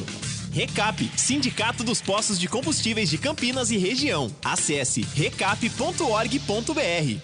A Caixa está fazendo 162 anos. E agora, junto com os brasileiros e brasileiras, vai escrever um novo capítulo dessa história. Com novas operações, novas conquistas, novos negócios, novas formas de seguir em frente. E para o novo ciclo, novos princípios. Caixa, 162 anos. Uma nova Caixa para um novo Brasil. Caixa, Brasil, União e Reconstrução. Todos os domingos, a partir das 7 horas da manhã, a Rádio Bandeirantes transmite a Santa Missa direto da Paróquia Santa Rita de Cássia, situada na Avenida Jesuíno Marcondes Machado, 670, na Nova Campinas. Participe das celebrações ou acompanhe pelo rádio. Ações dos governos federal e estadual foram certeiras em um dos principais problemas do setor de combustíveis, a carga tributária. O RECAP, Sindicato dos Postos de Combustíveis de Campinas e Região, agradece e comemora essas medidas, que foram positivas para os postos e para a sociedade. Continuamos as mobilizações, com foco também em coibir fraudes e a sonegação fiscal no setor, que geram enormes prejuízos a todos. Saiba mais em recap.org.br. Temporada 2023 de futebol na Rádio Bandeirantes. Campeonato Paulista com a melhor equipe esportiva do interior. Neste sábado, a Ponte Preta enfrenta o Taubaté às 16 horas no estádio Moisés Lucarelli. E às 20h40, o Guarani vai encarar o Botafogo no estádio Santa Cruz, em Ribeirão Preto. Jogos da 5ª rodada do Paulistão. Acompanhe a melhor cobertura na Rádio Bandeirantes de Campinas, em AM 1170 e FM 85,7 e também pelo youtube.com/Rádio Bandeirantes Campinas. Futebol é com a Bandeirantes. Futebol é com a Bandeirantes. Laia, laia, laia, Bandeirantes. Futebol. Agora, News Drops com o Henrique do Vale, direto da Flórida. E cerca de 12 documentos marcados como confidenciais foram encontrados na casa do ex-vice-presidente Mike Pence, em Indiana, na semana passada e foram entregues ao FBI. Os documentos foram descobertos, no caso, por um advogado de Mike Pence e vêm na sequência de revelações sobre material confidencial encontrado no escritório e também na residência do presidente Joe Biden. Ainda não está claro a que os documentos estão relacionados ou seu nível de sensibilidade ou classificação. No entanto, a descoberta atraiu o escrutínio de alguns democratas e da mídia, depois que Pence diz que repetidamente não tinha nenhum documento confidencial em sua posse. A revelação também ocorre em meio a especulações de que Pence, no caso, está se preparando para concorrer à indicação republicana à presidência em 2024. E a entrada de imigrantes ao longo da fronteira entre Estados Unidos e México caíram mais da metade em janeiro, em comparação com o mês passado. As autoridades de fronteira tiveram uma média de cerca de 7 mil entradas diárias no mês passado, antes do final previsto do título 42, que no caso é uma autoridade de saúde pública que está em vigor desde o início da pandemia do Covid-19. A Suprema Corte, inclusive, suspendeu temporariamente a rescisão do título 42, deixando em vigor por enquanto. Embora as prisões diárias tenham caído, não está claro por quanto tempo a tendência vai se manter, já que as pessoas continuam enfrentando condições precárias em seus países de origem. Autoridades dizem que a entrada dos migrantes neste mês é atribuída à expansão de um programa que permite que até 30 mil migrantes entrem no país por mês, vindos do Haiti, Venezuela, Nicarágua e Cuba. Você ouviu News Drops aqui na Rádio Bandeirantes. Rádio Bandeirantes. Fechada com você. Fechada com a verdade. Você está ouvindo Bastidores do Poder na Rádio Bandeirantes. Nós estamos de volta com Bastidores do Poder nesta quinta-feira, dia 26 de janeiro de 2023. E nós vamos aqui voltar com as notícias, Edmilson. Vamos começar com a história do Papa, né? Ontem o Papa Francisco, ele disse que abre aspas, ser homossexual não é crime, mas é um pecado. Ao defender a posição da igreja, o pontífice tentou explicar a diferença. Também é pecado não ter caridade com o próximo, apesar de não ser um ato criminoso. Ele também pediu que lideranças católicas que apoiam a criminalização da homossexualidade revejam suas posições. Ou seja, Edmilson, o Papa, ele está pedindo para a igreja não criminalizar e receber essa comunidade dentro das igrejas, né? É um passo à frente, né, na posição tradicional da Igreja Católica, principalmente, mas é uma bobagem, né? Porque, na realidade, você considerar pecado uma coisa que a pessoa nasce com ele, certo? É um absurdo, né? Cientificamente falando, o Papa está pisando na bola aí, porque a pessoa não vira homossexual porque quer. Ela nasce homossexual. Isso parece que a Igreja Católica não quer entender, e as pessoas que são contra o homossexualismo também não querem entender um negócio desse, né? A pessoa não vira homossexual. Ah, ele virou homossexual porque é sem vergonha, como muita gente fala por aí. É uma bobagem que não tem tamanho, né? As pessoas... Não é aquele negócio, eu respeito a sua opção. Não é a opção da pessoa ser homossexual, certo? Ela nasce homossexual. Isso é científico. Então, parar com essa bobagem de que é pecado, de que não é isso, nem aquilo. É aceitar e pronto. As pessoas são assim. Tem pessoas assim, tem pessoas assadas. É uma questão de aceitar. Se você não aceita, você é preconceituoso. É isso. Agora, Edmilson, o presidente Lula ontem, ele disse em Montevidéu ter recebido no terceiro mandato um país semi-destruído. E aí ele comparou os atuais indicadores socioeconômicos com os de 2010, quando ele deixou a presidência. Só que ele não mencionou o governo Dilma, ou seja, foi bem conveniente o discurso dele. E o Temer, chamou o Temer de golpista. E o Temer respondeu, né, e disse que reagiu com ironia, dizendo que o Brasil foi vítima de um golpe de sorte e que o impeachment da Dilma foi resultado da aplicação da pena prevista para quem infringe a Constituição. O Lula está muito no passado, Edmilson? O Lula está mantendo um discurso de palanque aí que é perigoso para ele, né? Porque o governo que ele fez, né? A ampla aliança que ele fez, tem um monte de pessoas ali que podem ser consideradas golpistas, né? Ele está do lado de golpistas, como ele chama de golpistas, quando não houve golpe coisa nenhuma, certo? Um processo que foi feito pelo Congresso com a presença, inclusive, do Supremo Tribunal Federal durante a sessão, referendando tudo que estava acontecendo ali, certo? Não pode ser considerado golpe. É uma tremenda besteira o que o Lula fala. Isso, e se ele continuar com esse discurso de palanque, ele vai continuar acirrando os ânimos aí e não vai ter essa conciliação nacional que ele quer fazer de apaziguar o país, não vai apaziguar coisa nenhuma, certo? É um discurso para militância, certo? O Temer, além de responder com esse fato aí de que o Brasil sofreu um golpe de sorte, né, que é um trocadilho muito bem colocado nesse momento, ele disse também, o Temer respondeu, olha, eu sei lidar com bandidos, né? Por isso que houve o impeachment. Foi isso, ou seja, ele recebe respostas desse tipo que pegam mal para ele, pegam mal para o PT, certo? E que deixa mais distante essa ideia de reconciliação nacional, de apaziguar o país, certo? O Lula precisa mudar o discurso, precisa trazer esse discurso para a realidade de 2023, porque parece que ele parou lá em 2003. Olha, o Celso Santos, ele está dizendo que ele imaginava que a polarização entre bolsonaristas e petistas, esquerda e direita, iria perdurar por mais algum tempo. mas na ingenuidade dele, ele achou que o Lula, eleito por uma frente ampla, iria valorizar a sua biografia, pensar no futuro do Brasil e se posicionar acima dessas brigas ideológicas. Porém, ouvindo as falas do Lula ontem no Uruguai, ele viu com tristeza que ele continua instigando os nichos ideológicos. E nós teremos mais 4 anos de nós contra eles. E aí o Celso está dizendo, gente, é desanimador.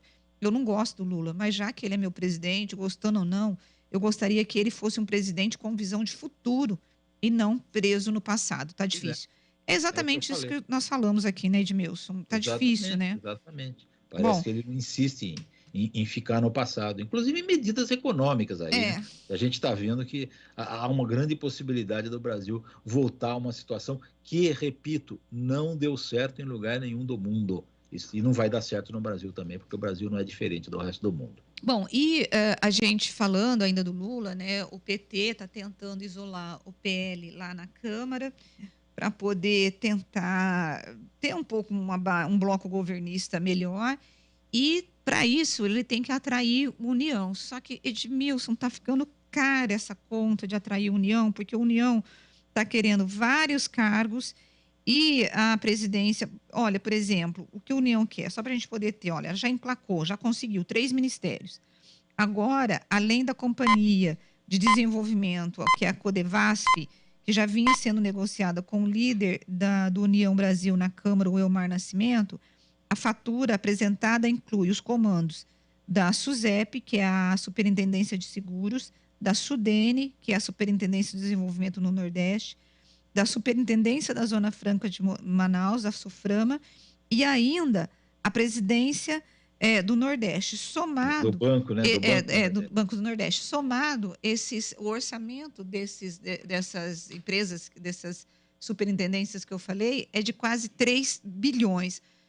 Você acha que a União tem tanto poder assim, a União Brasil tem tanto poder assim, Edmilson, para poder o Lula tentar negociar com ela e para poder isolar o PL? O PL oferece tanta ameaça assim para o Lula? Eu não acho que o PL ofereça tanta ameaça ao Lula, mesmo porque o Valdemar Costa Neto aí já está tentando fazer as pazes com o Alexandre de Moraes e está tentando dizer que aquele processo que ele entrou contra as eleições, pedindo a anulação de 300 e tantas mil urnas lá, do segundo turno, evidentemente, só do segundo turno, né, que foi outra bobagem que ele fez, foi porque ele fez isso porque ele foi pressionado pelo Bolsonaro, tal.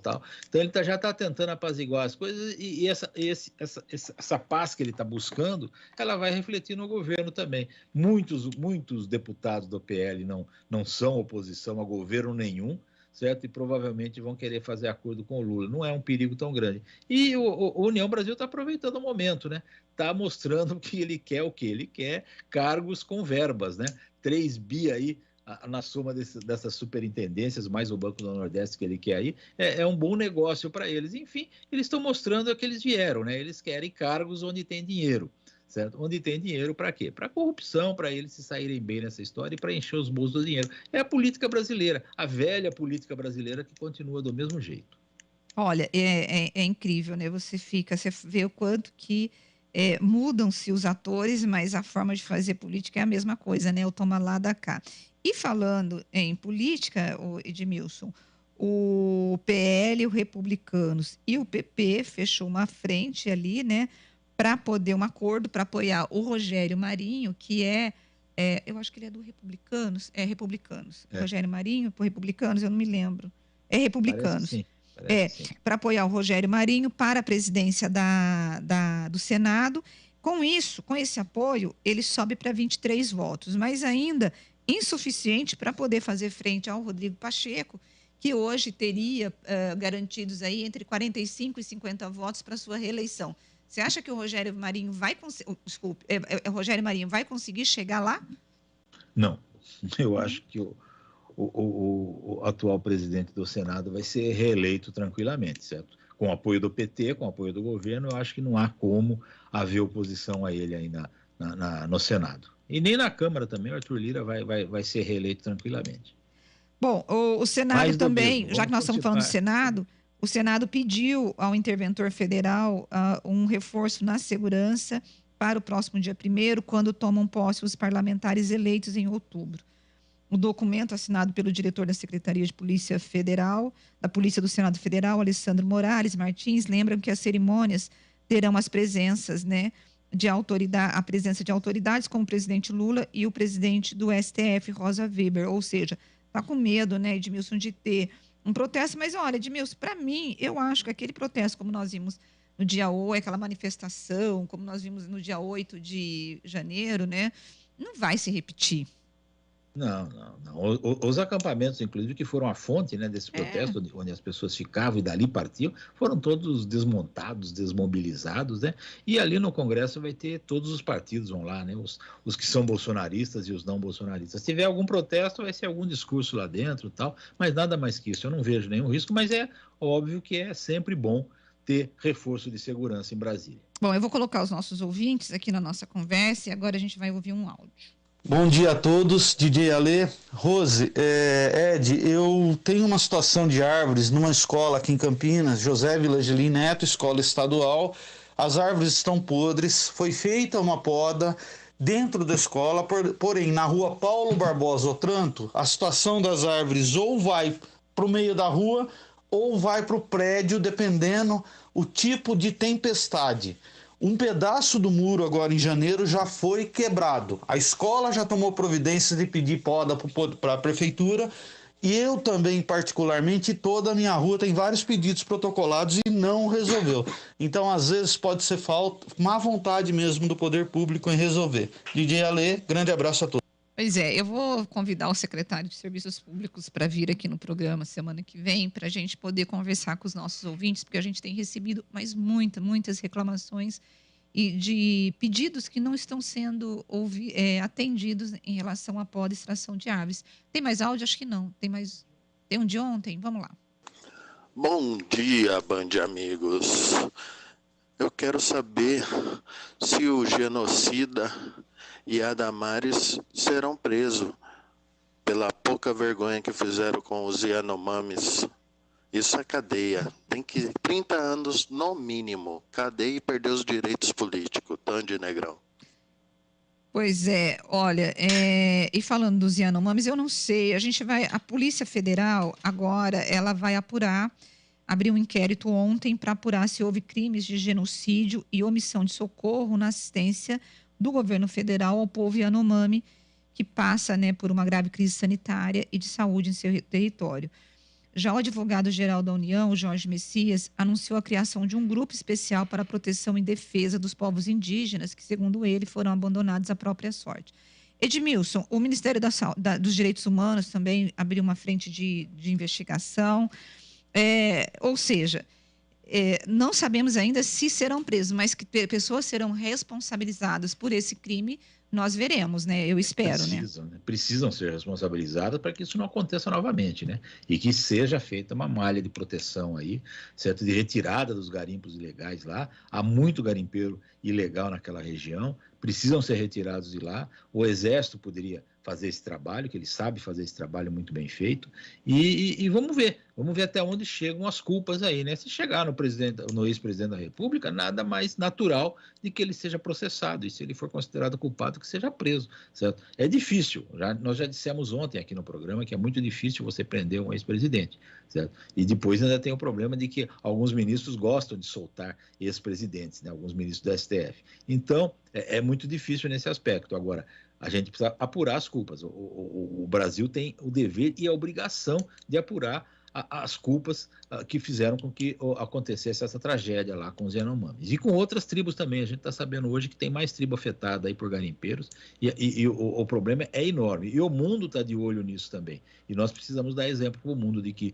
a gente pune os criminosos aqui no Brasil. A única coisa, assim, lamentável é a história dizendo que os Yanomamis eram venezuelanos, né? É de um livro aí. Já foi desmentido isso. Olha, gente, independentemente se fosse venezuelano ou não, é ser humano. E ser humano não deve ser tratado daquele jeito. Obviamente, esses bolsonaristas disseram que é venezuelanos para poder limpar a barra aí do governo bolsonarista. É mentira. Aquilo lá são Yanomamis, são índios que estão lá. É uma crise sanitária gravíssima. Mas eu fico pensando, Edmilson, como que você pode só qualificar, então, se for um venezuelano, pode? Não, mas né? não é o caso, viu, Rose? Nem de qualificar como venezuelano, porque os Yanomamis, os índios, eles não têm fronteira. As fronteiras que nós criamos de países foram criadas por nós, pelos invasores, no caso, certo? Os índios não têm essas fronteiras. Então, eles podem passar de um país para outro, ter uma aldeia num país e uma aldeia no outro e serem da mesma tribo, é o mesmo grupo, é a mesma nação indígena. Não tem essa coisa de ser nasceu na Venezuela, no território venezuelano. Não, você nasceu no território Yanomami, certo? E pronto, são Yanomamis e pronto. Você tem razão. Agora vamos lá. O Adriano Vermelho, ele está dizendo assim: não atesto e nunca dou fé. Tudo que é feito com excesso, tanto de amor, ódio, pena, ambição, compromete o julgamento final. Cegos políticos amam como se fossem heróis, figuras públicas, e eles não sabem, nem querem saber a quantidade de acordos nojentos um candidato a presidente tem que fazer. Já a esquerda seduz os jovens com ideias fáceis e contemporâneas. E a direita aposta na exaltação da nostalgia de um passado bem mais ou menos. Os métodos não mudam e parece que nem seus alvos. Tá difícil, viu, gente? O Adriano tá dizendo, ou seja, tá todo mundo sendo iludido. Agora, Edmilson... Isso existe mesmo, né? Mas vamos em frente, né? O Paulo Campos de Montemor está dizendo assim, só para dizer que a Rose é a mulher mais inteligente que conheço. Obrigada, Paulo. Ô, Paulo, deixa eu brincar com você. Chega uma certa idade que a gente quer ser inteligente e bonita, você está entendendo? Porque só inteligente não basta, viu? Quem falava isso era Zezé. Zezé falou assim, eu não quero mais saber de alguém falar que eu sou inteligente, eu quero que as pessoas falem que eu estou bem, né, Edmilson? Sim. Mas obrigada, viu, Paulo? Mas é sempre bom receber esses elogios. Sim, o Wagner está dizendo, ele está dando uma sugestão. Que tal pegarmos as capivaras da Lagoa do Taquaral? Não, eu vou falar aqui, mas e levarmos para a sala das casas dos tais defensores dos animais. Dá licença, né? Toda vez que se tenta alguma coisa para resolver, seja lá o que for, vem a turma do nhenhen, ele fala, e bloqueia tudo. Façamos assim, então. Fechem a lagoa definitivamente e aquilo passa a ser um espaço confinado para suas majestades, as capivaras. Basta cedê-las e levá-las para um outro ambiente mais característico delas. O Pantanal, por exemplo. O que não dá mais é ficar privando as pessoas por esse ou aquele motivo. Tem que resolver. Eu acho que tem que resolver. Eu acho que as capivaras precisam ser cuidadas, o que eu acho que não dá para matá-las, né, Edmilson? Aí não dá, né? Há um controle que pode ser feito, como eu disse aqui, um controle de natalidade, no caso, certo? E isso é científico, não vai maltratar ninguém, elas vão ter menos filhotes e não vão crescer, a população não vai crescer muito, vai ficar dentro de um número razoável, é isso. O Rogério, ele está perguntando se eu encaminhei as fotos das árvores lá escoradas, eu encaminhei, viu, Rogério? No mesmo dia que você me mandou, eu encaminhei. A Valquíria, ela está dando bom dia para a gente, Edmilson, e ele falou que algumas semanas atrás você falou sobre cinema.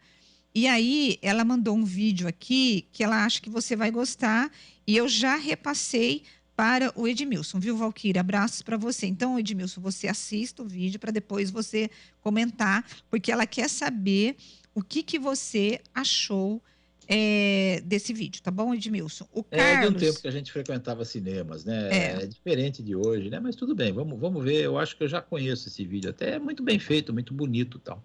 Mas... Bom, é do passado aí, né? Hoje o presente tá meio diferente.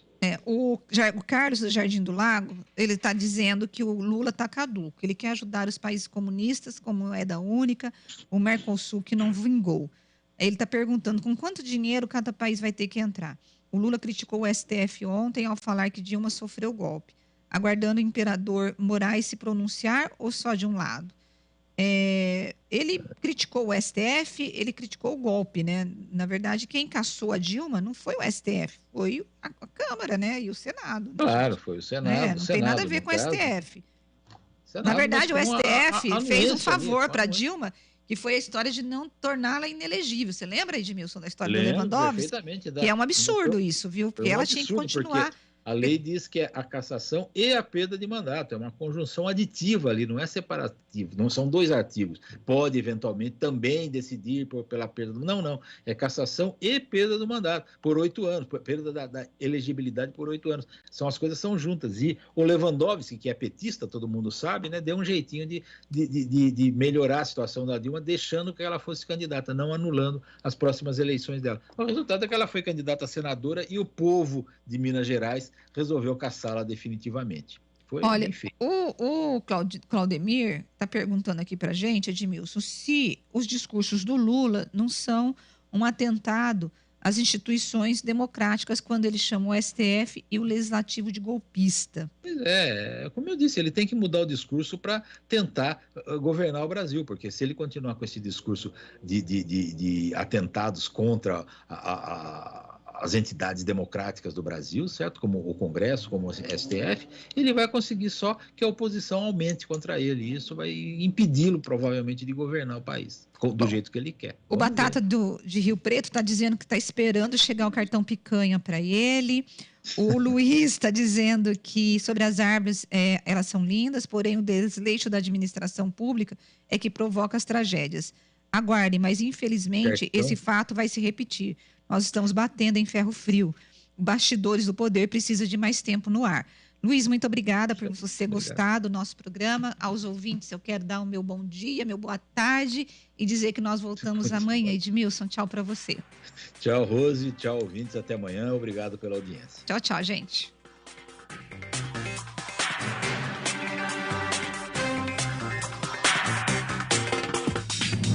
Você ouviu Bastidores do Poder, na Rádio Bandeirantes. Oferecimento. Recap, Sindicato dos Postos de Combustíveis de Campinas e Região. Acesse recap.org.br. Você também pode ouvir a Rádio Bandeirantes no seu smartphone ou tablet, pelo aplicativo Band Rádios. E não é só Bandeirantes, tem todas as rádios do Grupo Bandeirantes. Se você é usuário do sistema Android, é só acessar a Play Store. Ou então, a Apple Store, se você tiver um iPhone ou iPad. Vai lá, o aplicativo é gratuito. Band Rádios, todas as rádios do Grupo Bandeirantes em qualquer lugar do mundo ao alcance da sua mão. Olá, ouvinte da Rádio Bandeirantes, aqui quem fala é Walter Sena. Eu estou aqui para convidar você para acompanhar as principais notícias do dia no Band Cidade. De segunda a sexta, às 6:50 da noite, logo depois do Datena. E você pode também participar com informações em flagrantes do seu bairro, da sua rua. Mande seu vídeo, mande sua fotografia. O WhatsApp da Band é o 19991969255. Anote aí, 991969255. Informação com credibilidade, marca registrada do Grupo Bandeirantes. Portanto, não perca o Band Cidade às 6:50 da noite. Até lá! Você está ouvindo Rádio Bandeirantes Campinas, ZYK 569, FM faixa estendida 85,7 e AM 1170. E também Rádio Bandeirantes Ribeirão Preto, ZYK 640, FM faixa estendida 85,3 e AM 1270. Rádio Bandeirantes, fechada com você, fechada com a verdade. Você invadiu a melhor parte do campo. Nossa área, na Bandeirantes. Carlos Henrique. Futebol de Campinas a partir de agora. Aconteceu no seu time? Você ouve aqui. Com 2 gols de Elvis e 1 de Jefferson, Ponte vence Monte Azul por 3-0 e assume liderança isolada da Série A2. Macaca é o único time com 100% de aproveitamento após 4 rodadas do campeonato. É o melhor início da temporada da equipe desde 2008. Guarani aposta em jogadores da base para driblar lesões. Rafael Freitas, Tel, Felipe Crisman devem ser relacionados para o jogo contra o Botafogo, sábado, em Ribeirão Preto. Bugre ainda espera avaliação sobre Careca. Luiz Soares marca de novo e o Grêmio vence o Brasil de Pelotas pelo Gauchão. Atacante uruguaio agora tem 5 jogos e 3 gols marcados. Dupla vitória do Palmeiras. Verdão venceu o América Mineiro e conquistou o bicampeonato da Copinha. Já o elenco profissional, de olho na decisão da Supercopa, sábado agora, passou pelo Ituano e venceu por 3-1. Já classificado no Sul-Americano Sub-20, Brasil poupa os titulares e fica no empate contra a Colômbia. Andrei Santos marcou o gol do Brasil e a partida terminou 1-1. 971021493. É o WhatsApp à sua disposição. Mande a sua mensagem e já ela vai pro ar. É matador dentro da área. Nossa área, na Rádio Bandeirantes. Alô Ponte Pretano, o novo TC10 está vindo aí. Serão experiências exclusivas no dia a dia da Macaca. Conhecer o elenco, vídeo personalizado de aniversário, andar de gorilão. São inúmeras vantagens e descontos em vários estabelecimentos. E ingresso garantido para todos os jogos da Macaca no Majestoso. Curta os conteúdos nas redes sociais e vídeos da Ponte TV no YouTube. Vista o nosso orgulho em preto e branco e vamos juntos fazer uma Macaca ainda mais forte em 2023. Temporada 2023 de futebol na Rádio Bandeirantes. Campeonato Paulista com a melhor equipe esportiva do interior. Neste sábado, a Ponte Preta enfrenta o Taubaté às 16 horas no estádio Moisés Lucarelli. E às 20h40, o Guarani vai encarar o Botafogo no estádio Santa Cruz, em Ribeirão Preto. Jogos da 5ª rodada do Paulistão. Acompanhe a melhor cobertura na Rádio Bandeirantes de Campinas, em AM 1170 e FM 85,7 e também pelo youtube.com/Rádio Bandeirantes Campinas. Futebol é com a Bandeirantes. Futebol é com a Bandeirantes. Laia, laia, laia, Bandeirantes. Futebol. Em dia com a bola. Em dia com a bola. Os campeonatos, os jogos, os resultados. Na